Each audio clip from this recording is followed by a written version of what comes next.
ఇప్పుడు Jubilee hills లో elections వస్తా ఉన్నాయి కదా, ఎవరు గెలిస్తే బాగుంటది అనుకుంటా ఉన్నారు? నేనైతే కంపల్సరీ టీఆర్ఎస్ అనుకుంటాను. టీఆర్ఎస్ ఏం చేయలేదు అది ఇది అంటా ఉన్నారు కదా. టీఆర్ఎస్ వాళ్ళు చేయకుండానే లాస్ట్ 2 టైమ్స్ ఎట్లా గెలుస్తారన్న? ఆల్రెడీ 10 years వచ్చింది. ఈ మధ్యలో ఒకసారి కొంచెం ఏంటంటే వాళ్ళకు కరెక్ట్ కమ్యూనికేషన్ ఎట్లా పోయిందో తెలియదు, ప్రజల్లో అనుకోకుండా గెలిచాడు. గెలిచినంత మాత్రాన అతను ఇచ్చిన అన్ని అయితే హామీలు ఏం నెరవేర్చలేదు. తర్వాత ఇప్పుడు గెలిచినప్పటి నుంచి వాళ్ళకే పడట్లేదు. ఎగ్జాంపుల్ వరంగల్ నిన్న మొన్న ఒక ఇష్యూ నడుస్తుంది, వాళ్ళు ఎగనెస్ట్ గా సీఎం రేవంత్ రెడ్డి మీద పెడుతున్నారు.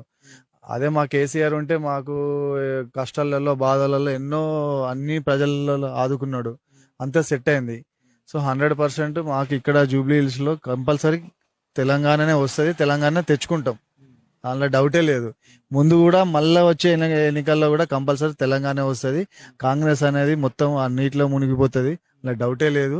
ఏదో అడ్డిమారి గుడ్డిలో వచ్చిండు, అది కూడా నిలబెట్టుకోవాలి కదా. సరే రాక వచ్చినప్పుడు ఆయన మంచి పనులు చేసినా బాగుండేది. మా కేసీఆర్ మా కేటీఆర్ ఉన్నంత వరకు మాకేం ప్రాబ్లం రాదు.